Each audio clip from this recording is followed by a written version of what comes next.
Hi there, guess who? It's the great and glorious, soon to be famous one day, Nick Dutch, back here yet again.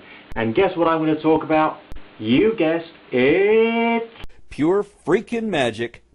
Okay, so, you know what I'm going to talk about today? Let's try and be a little clear and a little plain.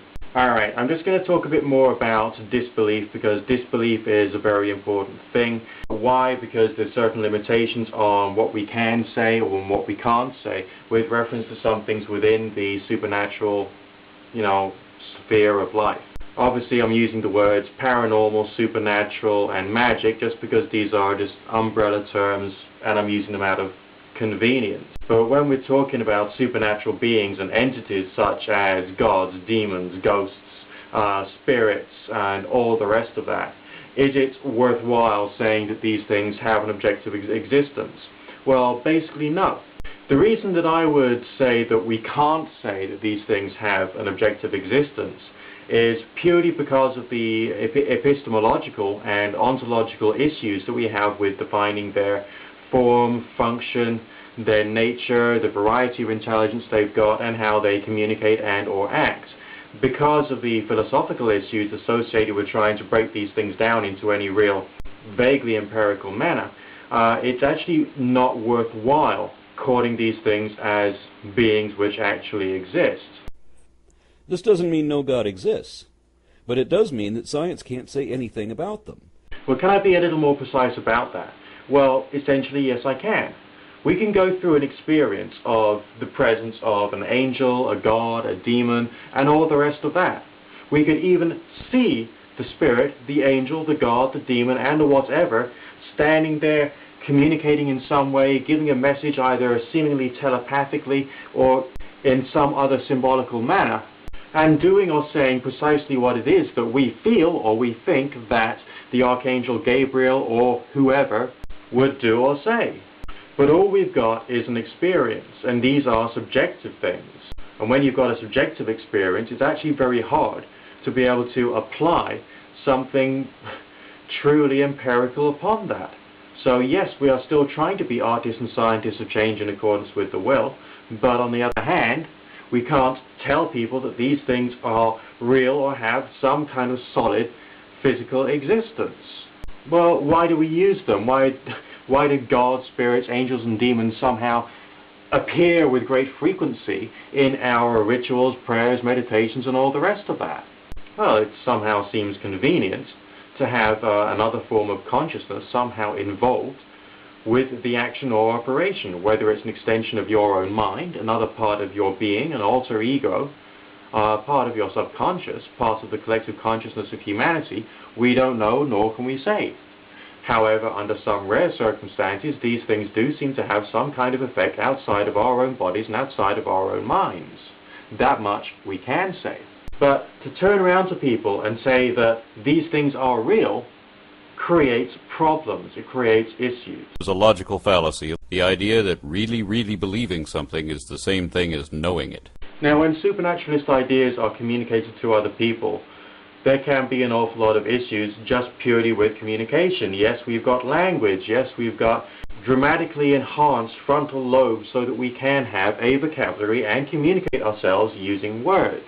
But when it comes to supernaturalistic ideas, the very concepts that we're trying to explain can be misinterpreted or misunderstood, or we could be seen as being a wide variety of different things, which in fact we are not.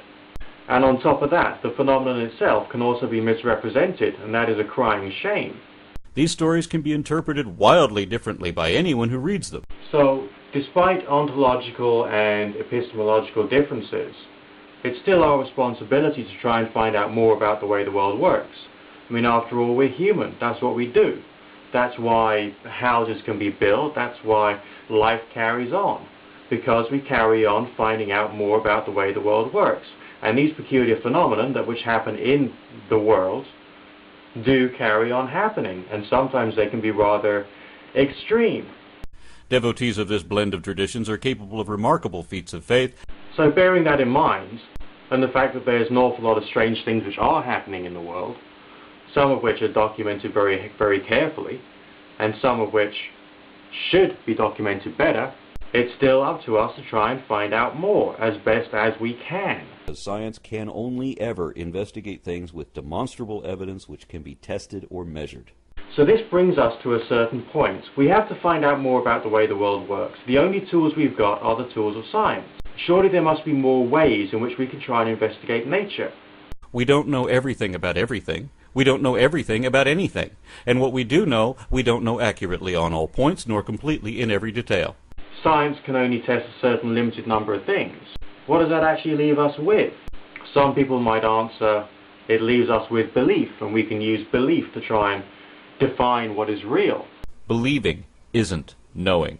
So right now we're stuck at a point of thinking maybe everything is down to just subjective phenomena. Maybe we should just be seeing the world subjectively, but we can't really do that because at every single point in our life we've got to carry on testing, repeating our tests, investigating further to try and come closer to the truth. That's what being scientific is essentially all about.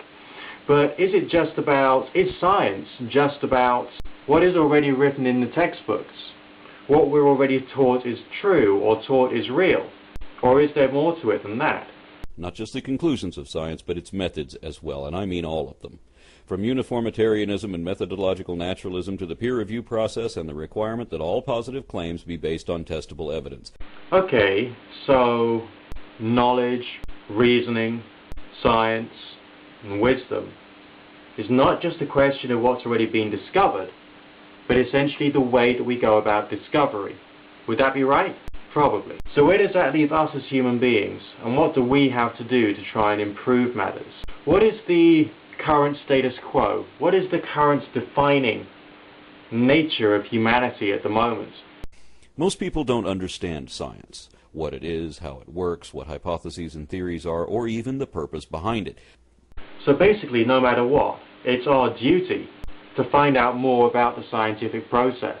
And that essentially involves being brave and criticizing our experiences, criticizing our own ways of looking at the world, so that we can steadily and surely improve upon the quantity and quality of scientific knowledge that we have. But once we've reached a certain number of discoveries, have we reached the end of our journey within any particular field? In reality, there is no such thing as absolute truth.